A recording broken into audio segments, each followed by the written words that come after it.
Hello and welcome to the Breaking Free podcast. I'm your host, Nathan Francis, and say I'm very grateful and very humble to be joined by Maxi Plueck. Maxi is a certified meditation and mindfulness teacher. He has an awesome story. I've just heard a bit of it in our chat off air and helped him with some other stuff as well that we might probably share at a later date. Maxi's awesome. Not really sure how we found each other. It was through Instagram. He sort of gave me a follow, liked a couple of my stuff, and then I looked at his profile. I was like, oh, wow, another young guy doing awesome things, helping people connect to themselves through meditation and mindfulness.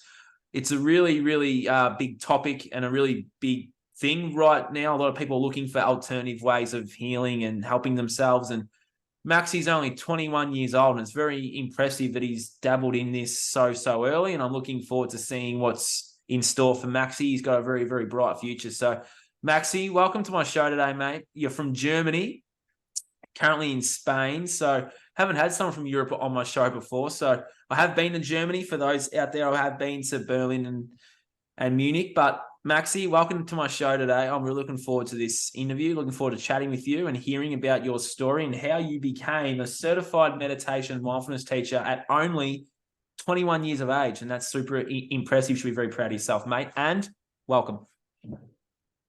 Thank you. Thank you so much for this great introduction, and thank you for having me. It's really nice. It's really nice to be able to chat with you. So yeah, I'm great. I'm just gonna share a bit how I became a meditation and mindfulness teacher. So basically it started in school where I was very ambitious to get good grades. And there was also a success coach for students in Germany who made a lot of content about how to achieve these great results. But with the time he himself burned out, and then he didn't upload for a few months. And then after some time he came back, but then he shared some tools that helped him get through this hard time, that helped him calm his mind, become more balanced, and actually become more fulfilled. And one of these tools was meditation. So I even applied meditation while I was still in school. I began my daily meditation practice back then. And that's when my grades improved the most, actually. That's amazing. So yeah, it really helped me become more calm, more focused, more balanced. And I continued my daily meditation practice afterwards. I've had it for like 3 years now, and I also actually became a certified meditation and mindfulness teacher because it was just something that was close to my heart. I thought and I think that meditation can really help people big time, that it's like a great thing to have as a practice. But I also became interested in other tools, for example, breathing exercises, yoga, of course, and just connecting more to nature. And yeah, now I want to pass these things on, these things I've learned to other people, because these are things that can basically help anyone. So I'm super glad to be here and to share some of the stuff I've learned and some things about my journey here. Awesome. Let's get straight into it. So, meditation how old were you when you first learnt about this? How old did you say you were? I don't think you said how old you were. 17. 17, learning about meditation and mindfulness. That is incredible.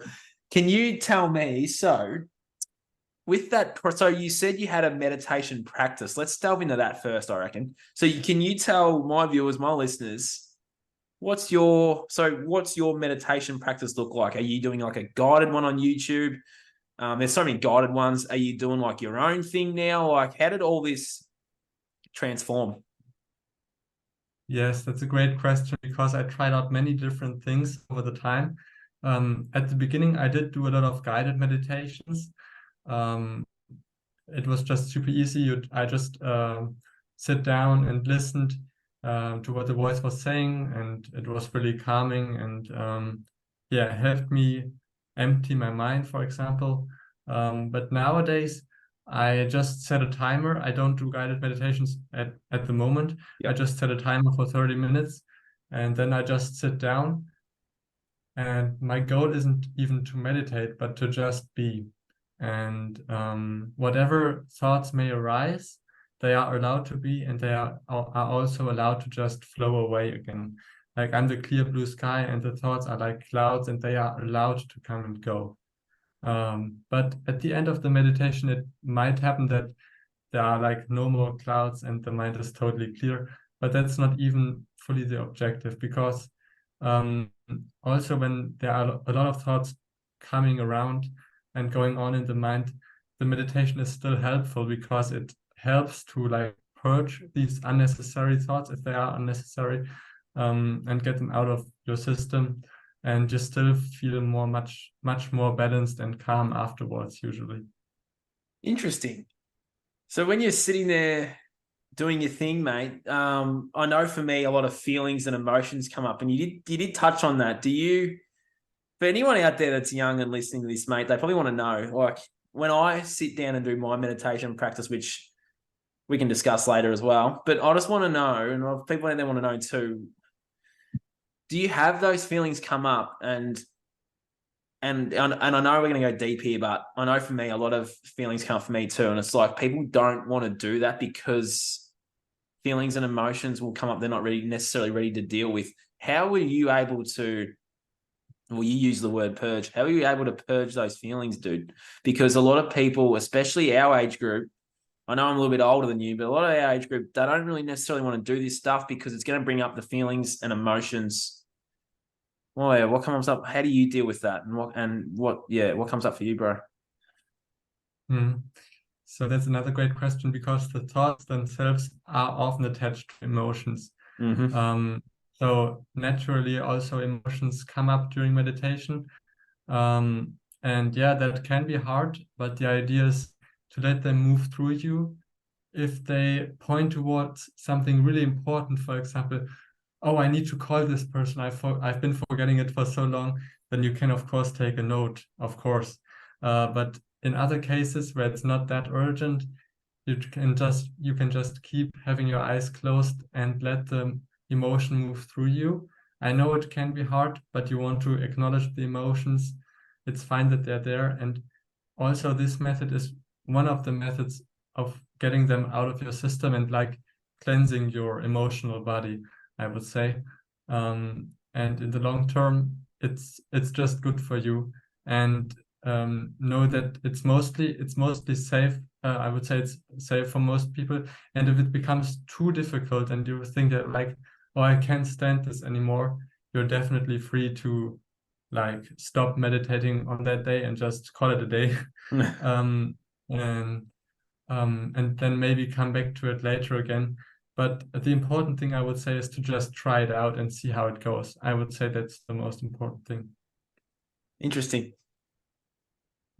So when you were doing this at 17, did you have help? Because I know a lot of people out there don't ask for help either. Did you have help getting into this, or you were just like, look, I'm struggling here, I'm just going to get into it myself? Like, did you have help? Yes, there were some people on the internet who were sharing a lot of things about how they were meditating, and it really helped me because, especially at the time, it seemed to me like there were so many different kinds of meditations out there. And I basically, I would say like 90 to 99% of them are really helpful, but it's also about finding the one that is right for you, that helps you in your situation the most.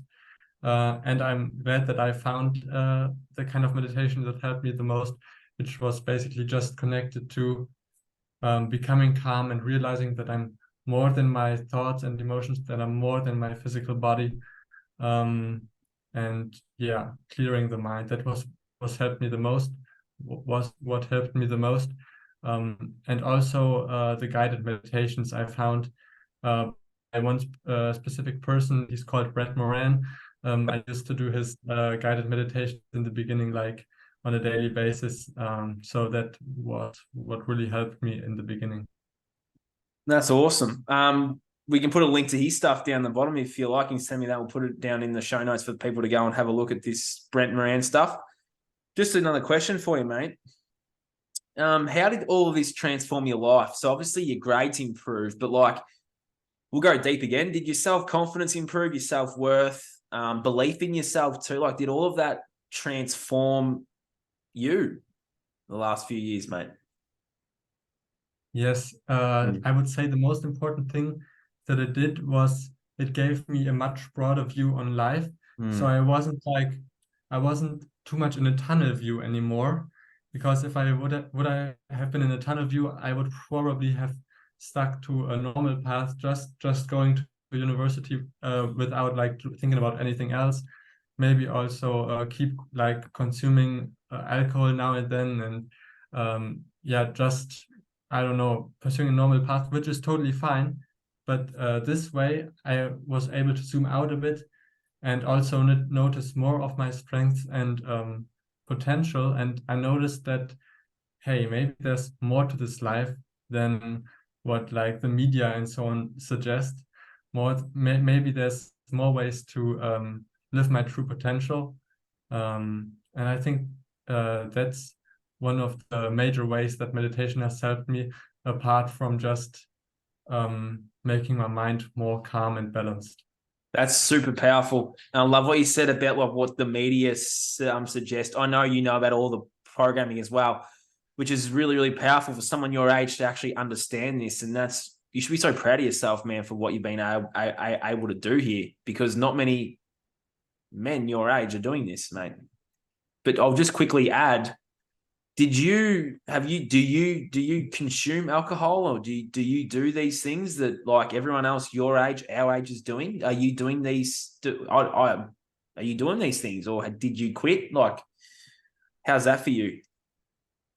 Okay, thank you. First of all, my path basically just started because of this success coach for students who then got into meditation himself. So that's how I got into it. So I'm super grateful this happened. Maybe I wouldn't have found the path on myself. I don't know. But yeah, at the moment I don't consume alcohol. I'm not like strictly against it. If there was some very special situation that really suggested like having one drink or so, I would probably do it. But normally I don't, just because I basically read the science about how it's bad for like nearly every part of your body. And when I know that the placebo effect also might kick in, so I just stay away from it. That's and massive. also, I've tried it a few times, even after having been even after I was meditating and so on. And then I just noticed that my mind was like a bit more gray at the days afterwards, and I didn't have this great access to my feelings the way I did before. So I just noticed these effects of alcohol, these slight effects in my mind the days afterwards. And so this was also one of the reasons why I basically just stay away from it. It's not like I'm not super strictly against it, but I personally just prefer to not have it. That's unreal for someone your age, because a lot of men your age, my age, they're all doing this, drinking and different things. For you to recognize that at such a young age, and then to like completely turn your back on that is incredible. With this journey though, I know for me when I started mine, I lost some friends and stuff. Like, have you changed your group of friends? Like, how's that look for you? Yeah, so luckily the friends I also had before totally like tolerate that, and they don't think much about it, I think. And like one of my best friends doesn't even drink alcohol himself. That's cool. And so yeah, that's very nice. And I also understand why people like to drink alcohol. I know it makes you feel like more free and loose in the moment, and that's also nice. But sometimes I think people underestimate how good they can feel in the long term when they pursue the way of health and like evolving one's own potential. Because when you do that and you drink a lot of water, you get a lot of sunshine, you eat healthy and so on, you can feel so good in the long term. And I think people underestimate that, which might be one reason why they give in to these short-term pleasures like alcohol. Mate, awesome segue into the next little conversation. That is so powerful to hear those words from a 21-year-old. I'm just like super impressed with what you're saying, bro, because it's some of the things, it's most of the stuff I say too. It's like in society, we're so programmed to just have that short-term fix whenever something's going on. It's like, it's a really deep thing. It's like when there's something going on in people's lives, it's like we'll turn to the bottle, we'll turn to the smokes, we'll turn to the vape, we'll turn to porn, we'll turn to all these things instead of sitting with ourselves and doing what you're doing and doing what I'm doing. It's like, yeah, it's like we're like a short-term society. People want things now. They don't want to wait for something. They don't want to go through the long process of healing or long process of what you're saying. It's just, if someone was listening right now, what would you say to them, bro, about nudging them in this direction if something's going on?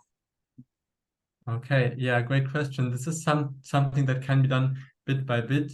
I think it might be hard to install all these health-related habits like from day one, but people can definitely just start small and try to stick to a certain sleep schedule, get sunlight early in the morning, maybe try to avoid alcohol if that's fine for them. And then you can build on top of that. And also, one thing I would definitely recommend is keep doing an activity that you really enjoy to do, that really fulfills you, that excites you. In many cases, that's a creative expression or helping other people or a certain kind of sports. Because doing these things, if the things that really excite you, they will keep you fulfilled and even more fulfilled with time. And that's also, yeah, a great tip I would give at the very beginning. I love that, bro. Getting creative. And what do you do? So when you're like, yeah, so what do you do to be creative, mate? I like to produce music. I also have a guitar and which I record sometimes, but mostly it's electronic music production with a keyboard I often have, and then I play in the melodies and I can edit them on my computer and stuff like that. That's what excites me. That's really fun to me. That's awesome. And some of your content's good too. So obviously you like doing that as well. You know, some of your content's awesome, bro. So obviously that's part of that too. It's like we can tap into our creative ambitions, can't we? Yeah, definitely. There's also the aspect of some people not feeling that inspired or sometimes not feeling inspired. And then they don't know, okay, I don't even know what to create. I don't know where to start and so on. A question to help with that would be, what did you love to do as a kid? Maybe as a kid, Oh, I also like writing stories. So that might be a tip for myself that I start writing stories again or so. that's interesting you say that, bro, because people that are familiar with my story, exactly the same. As soon as I went back to that child and did some inner child meditating, not sure if you've done inner child meditating. I'll ask you that question in a minute. I did some inner child meditating and I actually sat with that child and was able to tap into that creative energy to be able to write my book and write my blogs and do my writing again, because it was a big thing for me, because I've spoken about it before, but I know in school a teacher said to me I shouldn't be writing the things I was writing. I should be writing the things that they're writing. I was writing about sport and being a hero and stuff. And the teacher said to my parents, we don't want Nathan writing about that stuff. So I sat with that child, felt his pain and the sadness and the belief of I'm not worthy to be able to write a story. You know, when you do this meditating, you do go very deep. I'm just intrigued as to how deep you've gone, bro. Have you done some inner child stuff to be able to let these juices flow? Yeah, I've done some inner child stuff, but not in a meditation, but rather through journaling. I just let my inner Ah, child write. It's called stream of consciousness journaling. I just let it write what it felt about certain situations in the past and maybe also about the future. And I just didn't stop. I just set a timer for 15 to 20 minutes and I wrote without stopping. And at the end, it's usually that some things come out. You write some things down that you didn't expect or that oh quite yeah. surprise you. That's really good. Yeah. Ah, there you In my go. So you've meditations, done, yeah. in my meditations, it's normally more about general expansion of consciousness. I would say like in my deepest meditations so far, I was just feeling incredibly blissful because I was just able to connect to this source of pure consciousness that we are deep down. And it made me just feel very, very free and pure and amazing and blissful. But yeah, the inner child stuff and inner child work I usually did with journaling in the past.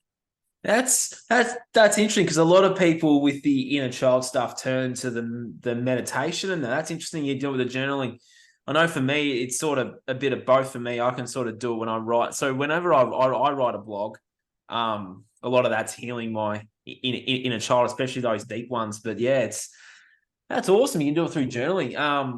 So when you do journal, you say you set a timer and stuff too, but do you set an intention for what that journaling session is going to be, or are you just literally just sitting there and just writing? Yeah, I normally do it when I'm already feeling emotional about something, when I know that my inner child could use some healing in some aspect, or just generally me, when I notice that there's some aspect of myself that could be healed, then I just start writing what I feel about it, with a timer set, and I just don't stop writing. And That's I awesome. also might like draw little things that to represent better what I'm feeling. That's also great. So yeah, I would say also in general, art, like drawing in general or painting, can be a great way to express oneself, and also to get emotions out of one's system. And um, just also, you can of course also draw something very positive, paint something very positive, joyful, and that's also one of the ways how you can get the beauty inside you more into the world. Because I think some people also underestimate their own talent and how beautiful they really are at their core and inside. And then art is definitely a way to get that out into the world. Yeah. I love that. Where do you think that comes from? That belief of not being worthy, not being good enough. Mm, Where does that my come first from? my first idea would be that in this world where we have to go to school and so on, which is understandable, but it makes us do a lot of stuff that are not necessarily our strengths, and it pulls our attention away from the things that might naturally be our strengths. Mm, It takes some attention off of our creative side sometimes. And so some people don't even recognize a lot of their talents the way they could if they had like more free time, for example. Um, and I think that's one of the biggest reasons where that comes from. yeah, So you're right. yeah. Mm. Because you're programmed to do one thing. And I know for me, I had an awesome mentor that told me, and she's like, Nathan, you can do and be multiple things. And as soon as I heard that little child, Nath, was there, he was listening, and he's like, I can do and be multiple things. It's like, what can I be? What can I do? It's like that child had that imaginative thought, that wonder, that hope, that dream to be like, shit, yeah, what can I do? And then I went about my journey. Did you have a moment like that where someone may have said something to you that was so powerful, you're just like, might even just been yourself, that you're just like, oh my God, I can do this, whatever it is. Mm. So first of all, I want to acknowledge your journey in that aspect Thanks, as mate. well, because it's true, you do so many very awesome things that I'm sure help a lot of people, that are really helpful, and that are out there to access, for everyone to access, for example, your blog as well. And yeah, one of the things that inspired me the most were also the things that Brett Moran said in his guided meditations, because first he would get you into a meditative state, just very calm and relaxed. And then he would also sometimes say some affirmations or Ooh, some general truths about your own beauty, and just saying how you are blissful at your core, and our true nature is pure blissful consciousness. And these things really inspired me, and they showed me that there's a light inside every one of us. there is. And sometimes it's just about letting this light shine brightly and stripping away the stuff that's in the way of it shining. And it's quite often You know, a lot of people out there blame their pain or blame their stuff on an external thing when it's actually I call it our darkness, our evil force. It's like we're holding ourselves back, aren't we? Mm, And that light you're talking about is 100% our light. But to get that light, we have to shed that darkness. And that darkness mm. is usually those fears and those sadnesses and all those things, especially back when you're like back in childhood.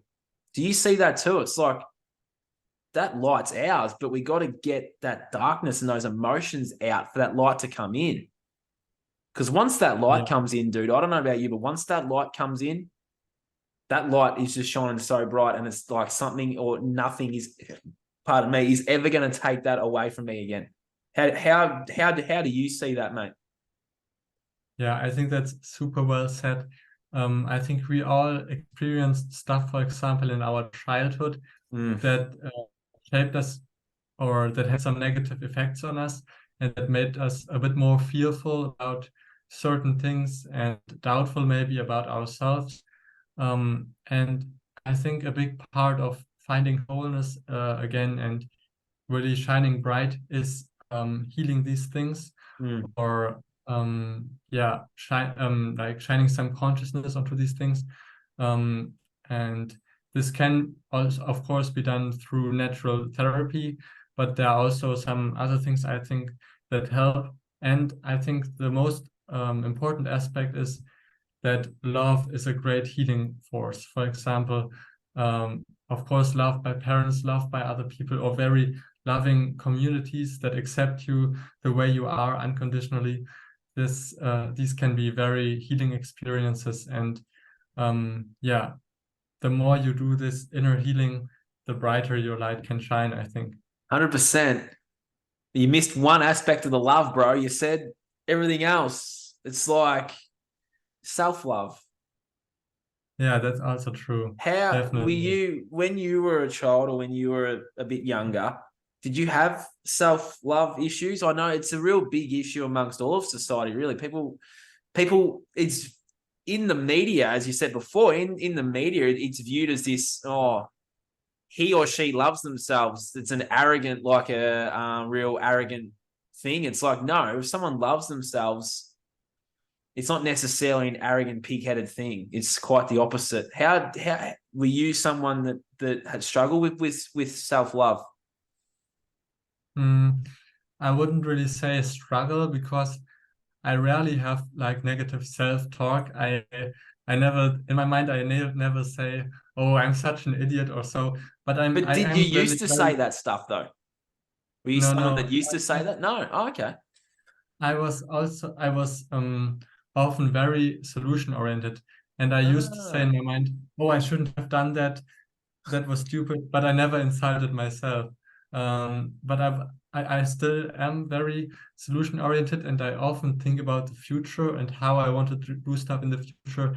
And one thing I often forget is like celebrating the little things, celebrating the achievements, and like um, congratulating myself on what I already did. And I think this would come with an even stronger self-love. And I also think that self-love is definitely very important because, um, as you said, self-love is like pretty much the most important kind of love because it's always with you and it makes you like radiate somehow. And mm, um, when you love yourself, it's also, I think, easier to attract love and positive things on the outside. 100%. You're speaking my Yeah. language, mate. It's just so refreshing having a 21-year-old like really understanding this like at a deep level. It's super powerful, man. Yeah, thank you. It's a lot of things are just from personal experiences or from podcasts, audiobooks, and so on that inspired me to discover this stuff for myself and go deep myself. And I also think that anyone who wants to do this can also achieve this in short time. For example, I think many people can just like listen to an audiobook or so while just walking in the forest, for example, taking a walk these things can just add up. And I think everybody can do incredible progress by just doing what they feel attracted to do, what excites them, and by pursuing fulfillment. It can be so quick because I know for me, my own journey was quick. And then when I help clients, they're super quick. It's like you can actually shed this stuff that you have carrying around for so long by simply asking for help from someone like Maxi, someone like me, or someone that's been where you've been. And Maxi's another one. Like, if you people are just listening to this now, like go back and listen to all my other podcasts I've done with people and the ones on my own. It's like this can happen super quick. And we're not sitting here on our high horses saying, look at our wonderful lives. It's like this is a heart-centered approach that Maxi and I are taking to be like, you can do this too. And yeah, definitely. If we can inspire you in some way to be able to do this, then our job's done. But if you're struggling right now, reach out and ask for help from Maxi, from me, from someone else that's been where you've been, and you could do something like this yourself. Like if someone's listening right now, you can do and be anything. And I don't know who needs to hear that, Maxi. Do you agree? Yeah, definitely. I think everyone needs to hear that. Yeah, it's just very important. I don't really have anything to add to that. But yeah, definitely, if you feel like you don't know where to start or so, you can always ask for help, also professional help. Definitely investing the money can definitely be worth it, is worth it in most cases. So definitely just start with the small things and follow your fulfillment, follow your joy, and see where it leads you. That's super powerful, man. I got a couple more questions for you. If someone, well, you've actually just given the advice, so there goes that question. But I was going to ask you something else too, mate. So do you have like a nighttime routine as well before you go to bed? Because that's a real big one as well. Do you have like a wake up routine and a nighttime routine? What does that look like for you? Has that changed over the last few years? And probably changed too again. But how does your wake up and before bed routine look like? So you obviously meditate, yoga, or what do you do for someone out there? Yeah, so a few hours before I go to bed, I like to put on some blue blocking glasses Ooh, to hello! block. I've got mine over here. Yeah, it's nighttime here. Nice, nice. You want to talk Yeah. about blue light blocking glasses, Maxi? There might be some people listening that won't know what this is. So, yeah, what does that do? Yeah, basically they block the blue light from screens and bright lights that might keep you from being able to slow down and sleep well in the night. Because what this blue light basically tells your brain is, oh well, it's still daytime, no reason to be tired yet. So what the blue blockers do is they filter out a lot of this blue light, and it generally helps with better sleep, falling asleep faster, which is, I think, quite helpful, definitely. And yeah, another thing I like to do in the evenings is a little yoga routine just to calm down. It's like 10-15 minute yin yoga, Nice. which really makes the sleep more restorative. And if that's like too much for some people, they don't want to do it every evening, which is definitely understandable. I would say one of the most helpful poses is the pose legs up the wall, where you lie down on your back and your legs are like up a wall, or if you have no wall near you, then you just pretend they are. So because this can be very healing for our bodies if we have been walking around or standing the whole day, this just reverses the blood flow and just has a very calming effect on our nervous system. You can just try it out yourself. I do that every night too. Nice, great. It's very powerful putting your legs up in the air, isn't it? Yeah. I like your advice about the blue light glasses. Not many 21-year-olds, mate, will put on a pair of blue blocking glasses. People are watching on YouTube and Rumble. You can see the blue light bouncing off my laptop right now. And these blue light glasses, I don't know if you've heard about the circadian rhythm, but we're supposed to be in the dark when it's dark. We aren't supposed to have lights on. That's not how we were designed. We aren't designed to be in light when it's dark. So what these blue light glasses do is what Maxi said, is it helps you come back into tune with your circadian rhythm. Like we should be going to bed not at like 1 or 2 in the morning. We should be going to sleep before 10:30, getting those key hours in before midnight. These blue light blocking glasses help with your sleep. You should be up with the sun. That's our circadian rhythm. We're not designed to be awake till midnight, 1 or 2 in the morning, watching the screen, playing video games. Like there's something at play here that actually want us doing that. But it's so powerful to have someone like you, Maxi, that's actually wearing these awesome glasses. I'm wearing mine now because it is dark time here, but it's really cool that you've got a pair yourself, bro. And have you heard or researched much about the human circadian rhythm? Do you know what I'm talking about when I say that? I'm sure you do. Yeah. Yeah, I know some stuff about it. For example, what you already said, that one should avoid bright lights after 10 p.m. Because it tends to lower dopamine on the next day. And also what I like to do is just get sunlight as soon as possible after I wake up, because this also helps with resetting the circadian rhythm. And of course, drink some water upon waking up, because after a night we are typically quite dehydrated. So that really helps. And yeah, I think that's basically already everything I do. Sometimes I do some stretches or just a little 5-minute mini workout after waking up, just to get the body really started and get the blood flowing and so on. So yeah, that's basically my routine. And I'm also curious, what do you do? Do you do some even different stuff than I do that I haven't talked about? I love how you turned it back onto me. I love that. I love that. Yeah. So my routine, thanks, Maxi. I love that question. So my routine of a morning is, since I've moved to Queensland, I actually I finally settled in now. So yeah, I'll get up of a morning. I'll look into the morning sun out my window, which is pretty cool. And then I'll probably do a little bit of stretching, have some water, or I'll sip on. Actually, I switch coconut oil in my mouth before I do anything of a morning. It helps get rid of the bacteria on our teeth, different things after having a night of sleep. So then I'll brush my teeth after that. Then I'll have some salt water and some magnesium and a couple of other little powders and just some water. And then I'll go for a walk down to the gym and I'll do a workout when I wake up. So I go early in the morning and do a gym workout. When I was back in Victoria, I was doing it at like 5 in the morning. I'm going about 6 o'clock in the morning now, getting the morning sun, and I walk to the gym. It's about a K down the road. So I'm getting that movement going. Then I'll go and do a set of weights for an hour or so. Then I'll come back, have some more drinks, and then now I just go down the ocean for a swim after that as like a recovery. And then I start my day that way. And then of a night, I always stretch of a night, and I'll have these blue light blocking glasses on at like, the sun goes down early here, so mine are on at like 6 o'clock, and they stay on until I go to sleep.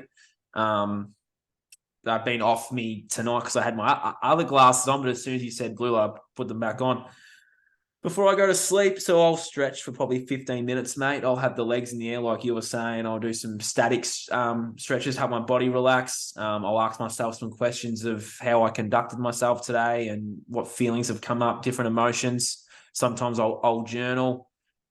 And then I'll I actually meditate before I go to sleep. So I do a forgiveness Hawaiian prayer before I go to sleep to get rid of the negative energy from the day. So it's basically the Hawaiian prayer is Ho'oponopono. And in that, you're saying to yourself or to whoever comes through, you might have someone come through. Someone might have cut you off in traffic today. Someone might have said something to you that you thought was a bit mean, a bit nasty. Someone might have been rude to you.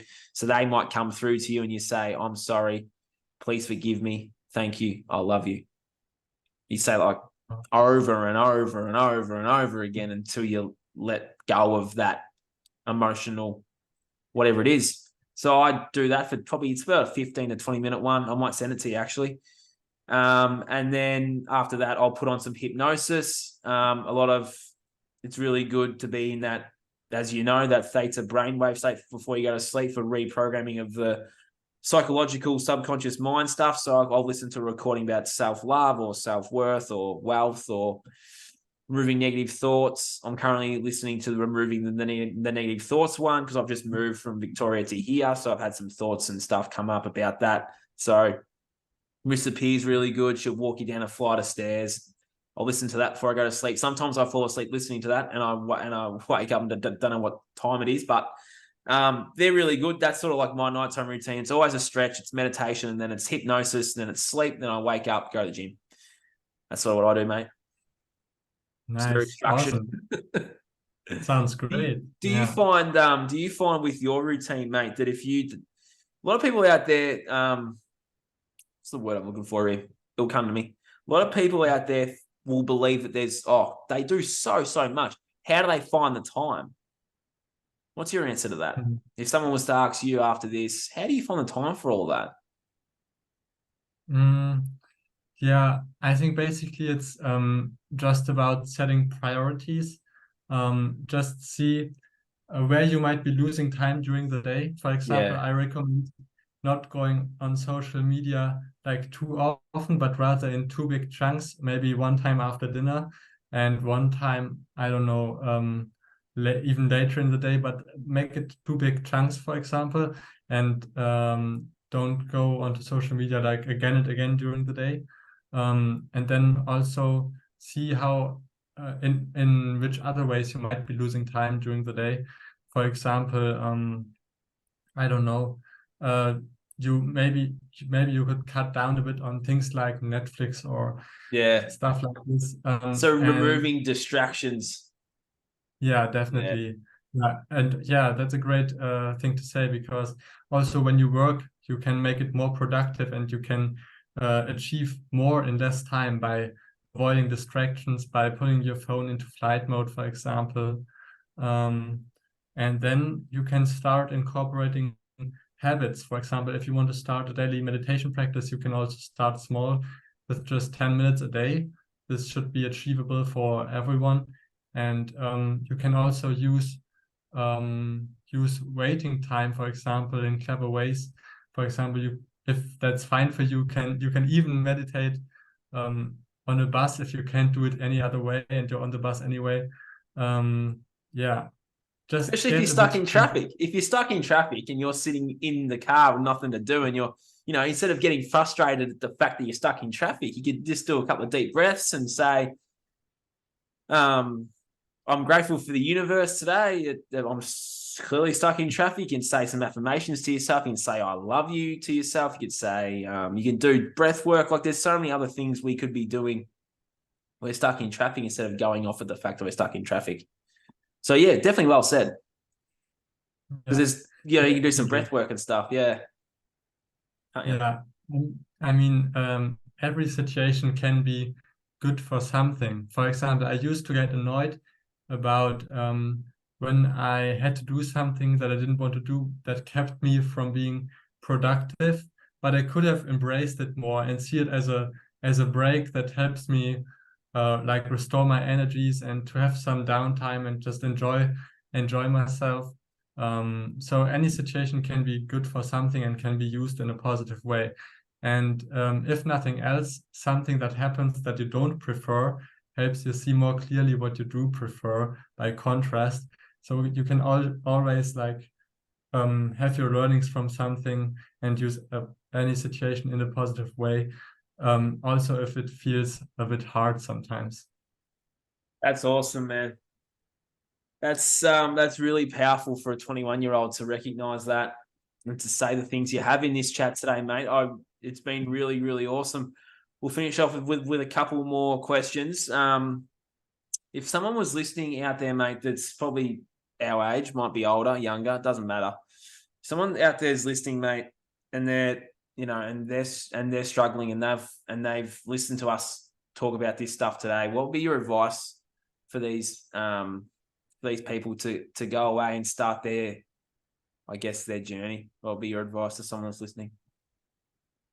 Mm-hmm. Yeah, it depends a little bit on what they struggle with, but generally, I think self-reflection is a great way to start. Maybe Nice. do it with some journaling or so, and just ask yourself, okay, what is maybe the biggest area in which I could do something positive, in which I could apply a positive change to my life, and then start with that, and then maybe a week later apply the next positive thing. And I think we already spoke about some great ways, for example, meditation, yoga, and so on, to improve life's quality. So these would be some ideas.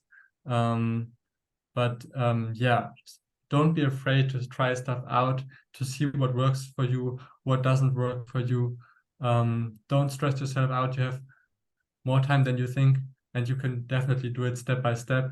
And you can always reach out. For example, now in this time with the internet and social media and so on, it's pretty easy to also access resources that may help you, informational resources, even on YouTube, etc. So just see what you feel attracted to do what fulfills you, and take it step by step, I would say. That's a really good piece of advice from a 21-year-old, mate. That's so impressive. You sound much older than that, mate. You're like mature and doing your thing. It's really, really impressive for a 21-year-old to take back control of their life and do what you're doing, mate. You should be very, very proud of yourself. Thank you. Thank you very much. I was just going to finish with this one, mate. Oh, I had something to say. I had something I was going to ask you. Now I've forgotten. How good's that live on air? Maybe we should just finish up. Hopefully I can remember what I was going to say. I did have something to say about all that. Maybe I wasn't supposed to say it. Live on air, and I forgot what I was going to say. Mate, thank you so much for jumping on my podcast. You made yourself available at, 6:15 in the morning in Spain right now? Is that right? No, for me it's a bit later. For me it's like 12 now. So that's not too bad. Early midday. That's all right. I thought you might have been getting up a bit earlier than that. Yeah, sweet. That's all right. So it's only midday. Well, Maxi, thanks for jumping on. Thanks for following me on Instagram. That's what I was going to ask you, actually. Hang on. We're live still. Where can people find you, mate? So if someone's watching this, where will be the best place to find you? Instagram? Yeah, I think Instagram is the best way for now. It's just maxi.plueck. Yep. On Instagram. That's it. There you can find my stuff. Yeah, sweet. We'll put a link to your stuff in the bottom. Give Maxi a follow. His content's awesome. He does videos and reels and different things talking about mindfulness, meditation, how to remove distractions. His content's really good. It's really impressive. Maxi, thank you so much for making yourself available and giving me your time, giving my audience your time today. You're a wealth of knowledge for only a 21-year-old male, mate, and I'm very, very, very impressed with you. So thank you so much for today. I really appreciate it. Yes, thank you so much as well for having me. It's been so great to chat with you even before we started recording. You're such a nice guy. It's so nice to talk to you, and I think you have an incredible wealth of knowledge yourself. So it was an honor to speak to you. Thanks, and it was a joy to give you and your audience that time. I'm really grateful for it. Yeah. Thanks, mate. I'm really grateful for you too. You're going to jump back on. We're going to have we're going to be quite the regular on my podcast, mate. We're going to do this again soon, and I'm looking forward to that. For anyone out there that's struggling, please reach out to Maxi, reach out to me, reach out to someone that can help you. I said it before. If you are struggling, please ask for help. It can change your life. It's changed Maxi's, it's changed mine, it's changed thousands of others. Maxi, thank you once again. This has been the Breaking Free podcast. I have some awesome guests coming up in the next few weeks. Thank you for listening and watching wherever in the world you are. I really, really appreciate people that are tuning in on a weekly basis. So thank you all for watching. Thank you all for listening. I'll see you guys again really, really soon. Maxi, thank you as well, mate. And we will talk very soon. I'm going to hit stop in 3, 2 now. So thank you. Thank you. Bye.